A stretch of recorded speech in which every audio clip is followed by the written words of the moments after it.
Mapalad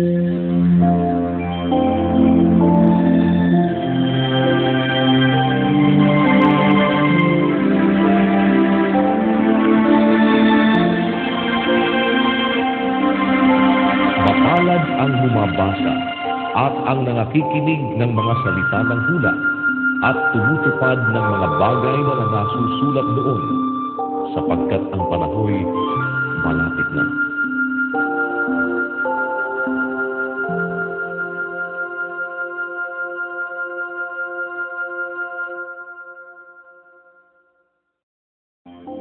Marcos Kapitulo 2. At nang siya'y pumasok uli sa Kapernaum, pagkaraan ng ilang araw, ay nahayag na siya'y nasa bahay.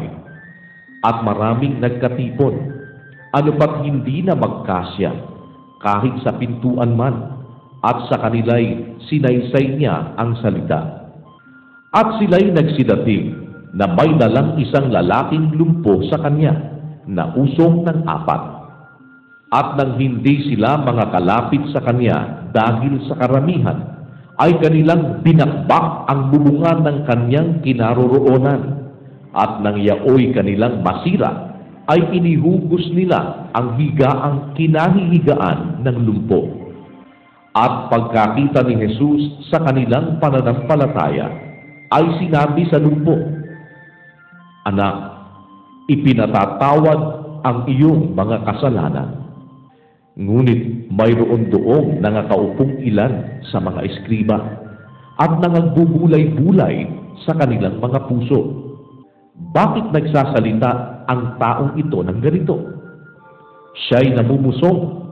Sino ang makapagpapatawad ng mga kasalanan, kundi isa, ang Diyos lamang? At pagkaunawa ni Jesus sa kanyang espiritu na sila'y nangagbubulay-bulay sa kanilang sarili, pagdakay sinabi sa kanila, "Bakit binubulay-bulay ninyo ang mga bagay na ito sa inyong mga puso? Alin baga ang lalong magaang sabihin sa lumpo, 'Ipinatatawad ang iyong mga kasalanan,' o sabihin, 'Magtindig ka at buhatin mo ang iyong higaan at lumakad ka'? Datapwat upang maalaman ninyo na ang Anak ng Tao ay may kapamahalaan sa lupa na magpatawad ng mga kasalanan." Sinabi niya sa lumpo, "Sa iyo ko sinasabi, magtindig ka, buhatin mo ang iyong higaan, at umuwi ka sa bahay mo."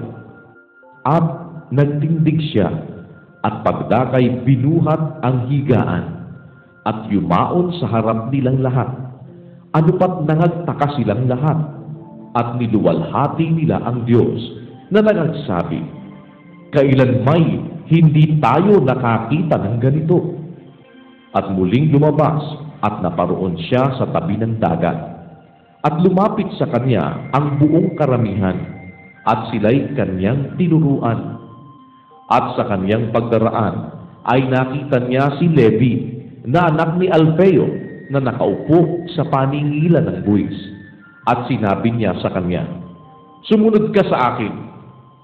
At nagtindig siya at sumunod sa kanya. At nangyari na siya'y nakaupo sa pagkain sa kanyang bahay, at maraming maninigil ng buwis at mga makasalanang nagsiupong kasalo ni Jesus at ng kanyang mga alagad, sapagkat sila'y marami, at sila'y nagsisunod sa kanya. At nang makita ng mga eskriba at mga Fariseo na siya'y kumakain kasalo ng mga makasalanan at ng mga maniningil ng buwis, ay nagsipagsabi sa kanyang mga alagad, "Ano ito na siya'y kumakain at umiinom na kasalo ng mga maniningil ng buwis at ng mga makasalanan?"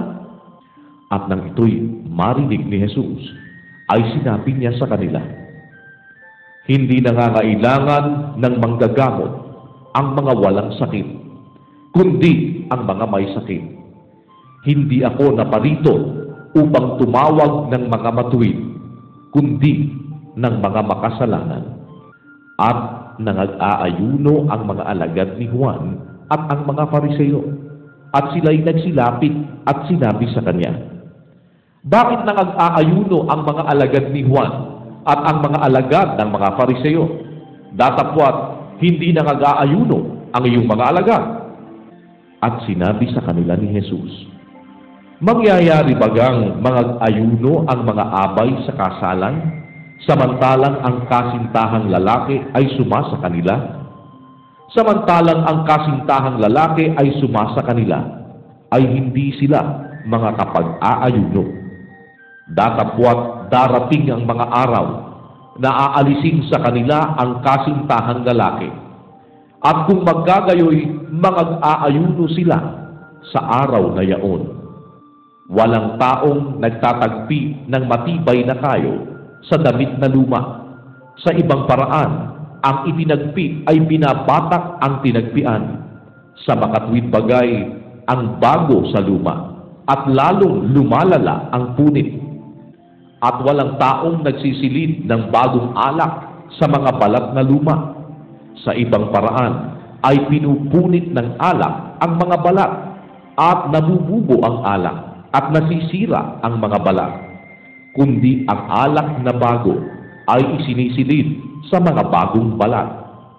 At nangyari na nagdaraan siya sa mga bukiran ng trigo ng araw ng Sabat, at ang mga alagad niya, samantalang nagsisilakan, ay nagpasimulang magsikitil ng mga uhay. At sinabi sa kanya ng mga Fariseo, "Narito, bakit ginagawa nila sa araw ng Sabat ang hindi matuwid?"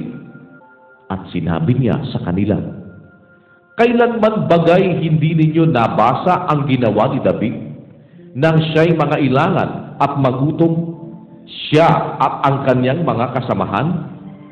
Kung paanong pumasok siya sa bahay ng Diyos ng panahon ng dakilang saserdoteng si Abiatar, at kumain siya ng tinapay na itinalaga, na hindi matuwid kanin maliban na sa mga saserdote lamang, at binigyan pa rin niya ang kanyang mga kasamahan?" At sinabi niya sa kanila, "Ginawa ang Sabat ng dahil sa tao, at di ang tao ng dahil sa Sabat. Kaya ang anak ng tao ay Panginoon din naman ng Sabat."